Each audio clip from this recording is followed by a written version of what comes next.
Hello धुरंधरो, नमस्ते, राम राम। मैं हूं अमित चौधरी। स्वागत है आपके अपने YouTube channel Amit sir GK में। तो आज 12 नवंबर है, मोस्ट इंपोर्टेंट दिन है और डेली करंट का तहलका आपके सामने प्रेजेंट हो चुकी है।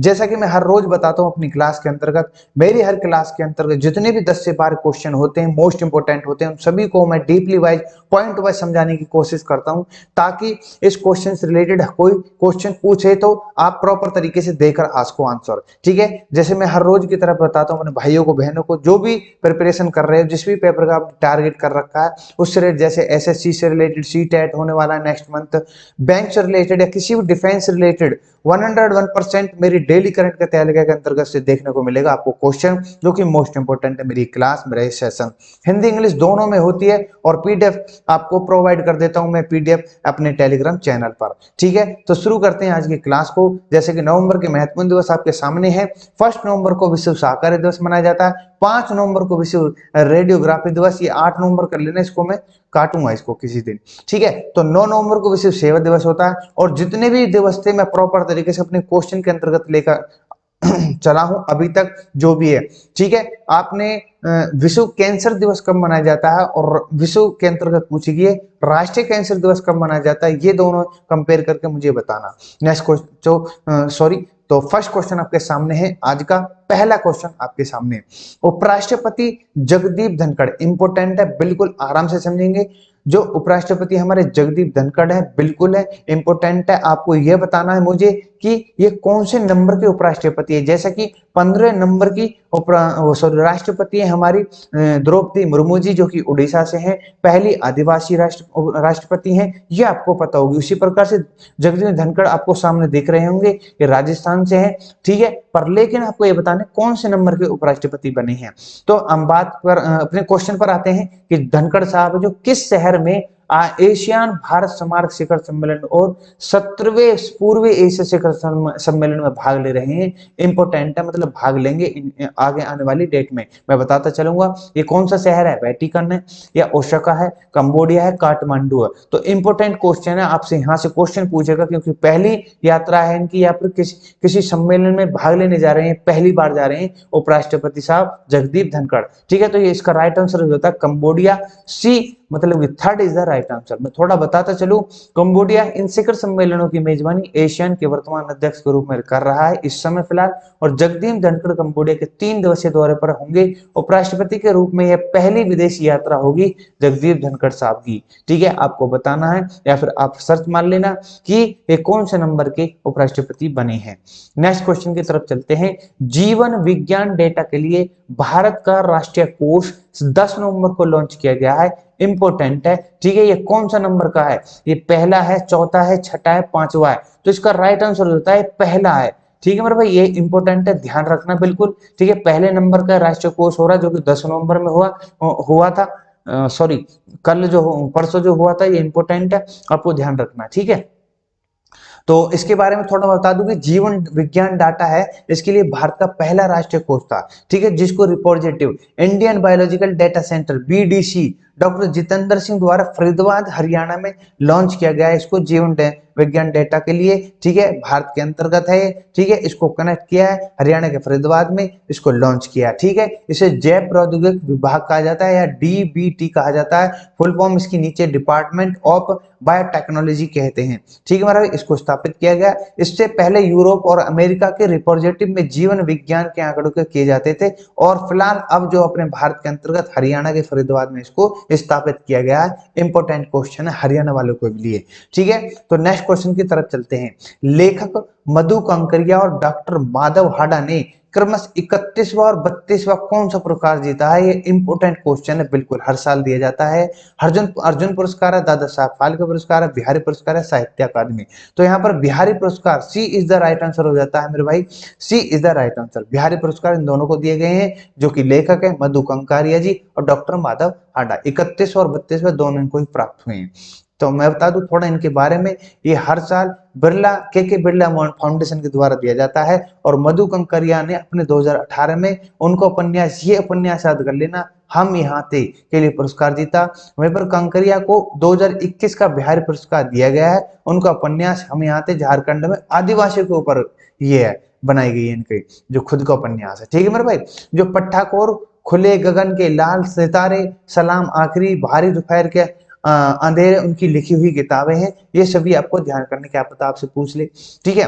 बिहारी पुरस्कार पुरस्कार की बात करूं, जैसे कि मैंने बताया, ये बिरला फाउंड के बिरला फाउंडेशन द्वारा 1991 में शुरुआत की गई थी और इसका नाम प्रसिद्ध कवि बिहारी के नाम पर रखा गया था। ठीक है। यह इसमें 25 लाख का नगद पुरस्कार होते हैं, एक पट्टिका होती है, एक प्रशस्ति पत्र दिया जाता है हर साल। ठीक है। यह हर साल की किसी राजस्थानी लेखक द्वारा हिंदी या राजस्थान में पिछले 10 वर्ष के प्रकाशित उत्कृष्ट के लिए कार्य के लिए दिया जाता है। ये सभी आपको पता होनी चाहिए इस बिहारी पुरस्कार के बारे में। ठीक है। आपसे पूछ सकता है 31वां और 32वां पुरस्कार किस किस को मिला है, यहां से इंपोर्टेंट क्वेश्चन है।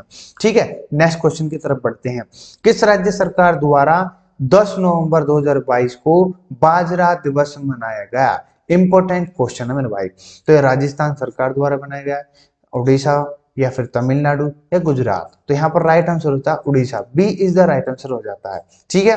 मैं थोड़ा सा पॉइंट आउट करता चलूंगा अपने भाइयों को इस क्वेश्चन के जरिए, या इस क्वेश्चन के बारे में, कि इस दिन को हिंदू कैलेंडर के समय चले तो जो मार्गशिरा महीना होता है वह पहला गुरुवार के दिन इसको मनाया जाता है बाजरा दिवस। बाजरा दिवस को मनाने का उद्देश्य है उच्च पोषक और पर्यावरण को अनुकूल खाद्य उत्पाद में बाजरा को बढ़ावा देना होता है। ठीक है। ये उड़ीसा में मनाया जाता है, आपको पता होना चाहिए।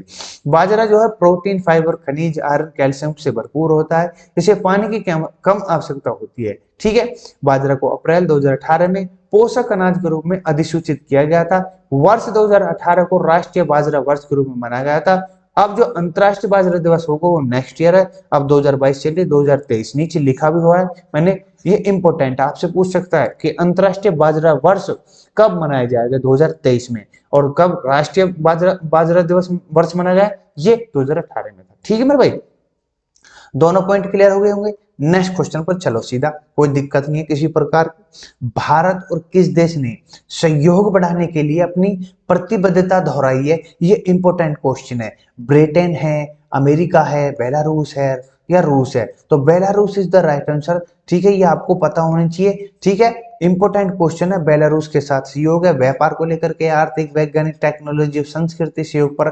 भारत और बेलारूस अंतर सरकारी आयोग का 11वां सत्र नई दिल्ली में किया जा रहा है। ठीक है। भारत और बेलारूस जो कि आपस में ही ये फॉर्मलिस्टिक, वित्तीय सेवा, विज्ञान और प्रौद्योगिकी, भारी उद्योग, संस्कृति, पर्यटन, शिक्षा जैसी विभिन्न क्षेत्रों पर बढ़ावा देंगे, सहयोग देंगे। कुल मिलाकर अपने अपने चर्चा होंगे इन चीजों पर कि कोई भी दिक्कत आएगी उसको सॉल्यूशन निकालेंगे। इसी दोनों देश आपस में बैठ करके 11वें सत्र के अंतर नई दिल्ली के अंतर्गत। ठीक है मेरे भाई। तो बेलारूस की बात करूं, यह पूर्वी यूरोप में स्थित है। बेलारूस, ये आपको पता होनी चाहिए, एक लैंडलॉक देश है। ठीक है। यह रूस, यूक्रेन, लिथुआनिया, लाथविया, पोलैंड के सीमा साझा करता है। यह यूरोप का हिस्सा है। ठीक है। आपको पता होनी चाहिए। लेकिन एक और बात, ये ज्यादातर किसके अंडर होता है? रूस के अंदर। ठीक है। मिन्स्क बेलारूस की राजधानी है। बेलारूस रूबल आधिकारिक मुद्रा है, ये आपको पता होना चाहिए। रूबल पता है आपको, रूस की है।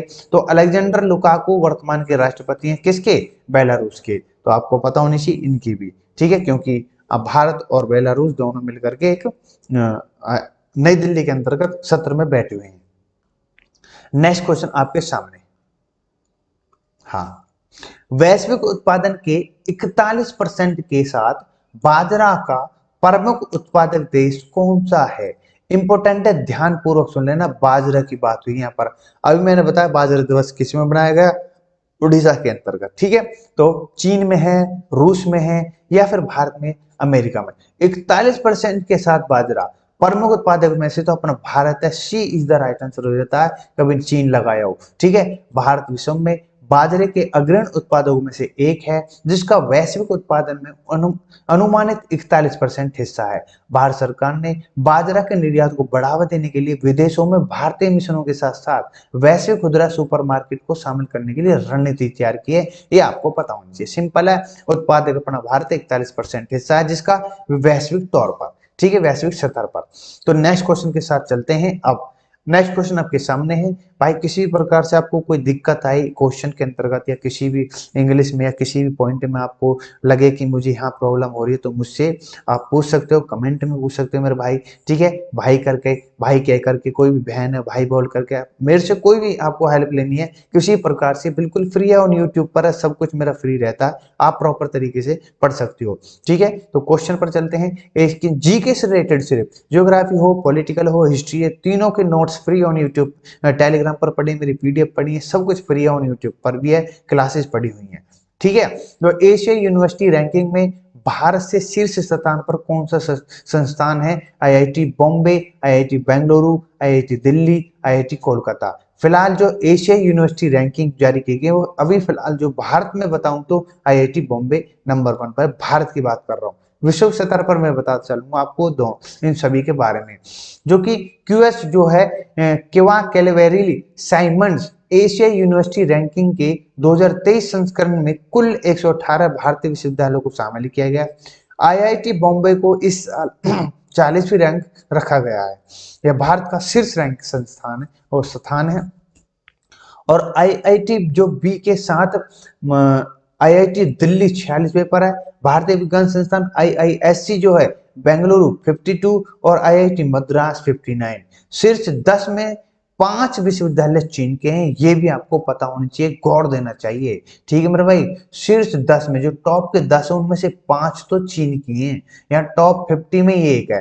ठीक है मेरे भाई, आपको ये चीजें अंदाजा लगा लेनी चाहिए इस चीज का। ठीक है, तो काफी हद तक हम पीछे हैं। और भारत की बात करें तो भारत में तो नंबर 1 आईआईटी बॉम्बे है। ठीक है मेरे भाई, नेक्स्ट क्वेश्चन की तरफ चलते हैं।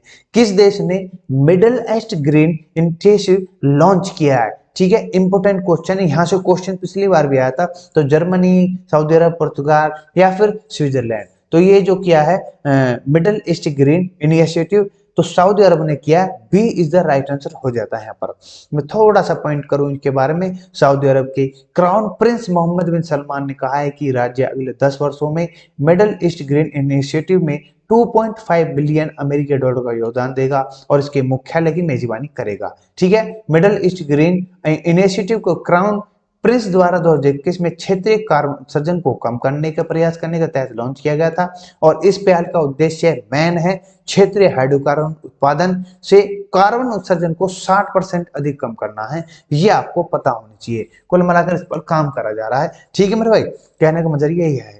मैं बता दूं, नेक्स्ट क्वेश्चन की तरफ चलते हैं। अब नेक्स्ट क्वेश्चन है, इंपोर्टेंट क्वेश्चन है भाई ये तो।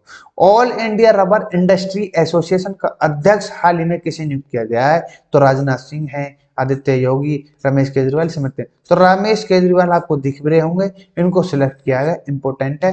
ठीक है, अपॉइंटमेंट दी गई है। ठीक है मेरे भाई, तो इनके बारे में बता दूं, AIRIA ने घोषणा की है कि उसने रमेश केजरीवाल को अपना अध्यक्ष और शशि सिंह को वरिष्ठ उपाध्यक्ष के रूप में चुना है। केजरीवाल देश के रबर उद्योग के लिए शीर्ष निकाय के रोड मैप को आगे बढ़ाने के लिए अहम भूमिका निभाएंगे। इस पद पर चुने जाने से पहले केजरीवाल AIRI के प्रति प्रबंध समिति के सदस्य थे और पहले पूर्व क्षेत्र के अध्यक्ष के रूप में कार्य कर चुके हैं। ठीक है, रमेश केजरीवाल डॉक्टर सावर धनानिया की जगह लेंगे और एसोसिएशन के पिछले 2 पूर्ववर्ती अध्यक्ष द्वारा बनाए गए रोड मैप को आगे बढ़ाने का प्रयास करेंगे, महत्वपूर्ण भूमिका निभाएंगे। अपनी कौन? रमेश केजरीवाल। ठीक है, अरविंद केजरीवाल मत भराना। ठीक है, ध्यानपूर्वक पढ़ लेना आपको। नेक्स्ट क्वेश्चन आपके सामने है। नेक्स्ट क्वेश्चन है, हाल ही में T20 में 4000 रन बनाने वाले पहले खिलाड़ी कौन बन गए हैं? इंपोर्टेंट क्वेश्चन है बिल्कुल। ठीक है, तो आपको सामने सचिन तेंदुलकर है ये, या फिर डॉन, ये तो आपको पता है, तो संन्यास लिए खिलाड़ी हैं, लेकिन बाबर आजम में और विराट कोहली में काफी टक्कर चल रही है। लेकिन अभी फिलहाल जो है पहले 4000 रन सिर्फ T20 क्रिकेट के अंतर्गत बता रहा हूं मैं, विराट कोहली 107 इनिंग में, और विश्व में पूरी दुनिया में नंबर 1 पहले खिलाड़ी बन चुके हैं जो 4000 का आंकड़ा पार कर चुके हैं। ठीक है, यहाँ से भी क्वेश्चन आपसे पूछ सकता है मेरे भाई। ठीक है, तो इसमें मैंने लिख रखा है कि भारत के प्रमुख बल्लेबाज विराट कोहली T20 अंतरराष्ट्रीय में 4000 रन बनाने वाले इतिहास के पहले बल्लेबाज बन चुके हैं। ये आपको पता होगी, और नहीं पता तो आज मैंने बता दिया है। ठीक है मेरे भाई, तो इंपोर्टेंट क्वेश्चन ये भी है आपके लिए। ठीक है, तो आज की क्लास के अंतर्गत इतना ही था, इतने ही क्वेश्चन थे और हर एक क्वेश्चन में मैंने पूरे पॉइंट वाइज पूरा डिस्कशन जैसे शुरू स्टार्टिंग से करता हूँ उसी तरह, जिस एनर्जी से मैं क्लास स्टार्ट करता हूँ उसी एनर्जी के मैं चाहता हूँ कि उसी एनर्जी के साथ मेरी क्लास एंड हो। ठीक है, मैं ये नहीं चाहता कि थोड़ा बोरिंग टाइप में चलती है और धीरे धीरे पढ़ाने, ऐसा कुछ नहीं। ठीक है, उसी एनर्जी के साथ ताकत से और प्रॉपर तरीके से डीपली जाए, कंसेप्ट को क्लियर करते हुए मैंने अपने सारे क्वेश्चन क्लियर करे हैं। ठीक है, ताकि आप कहीं बोरिंग सा फील ना करो। ठीक है, तो इसी के साथ विदा लूंगा। नमस्ते, राम राम, जय हिंद, जय भारत। मिलते हैं नेक्स्ट क्लास में। अच्छी क्लास लगी हो, अच्छा सेशन लगा हो तो लाइक शेयर सब्सक्राइब कर देना मेरे चैनल को, और सभी भाइयों को बता दो निःशुल्क है अपना यूट्यूब चैनल। ठीक है, नमस्ते, राम राम।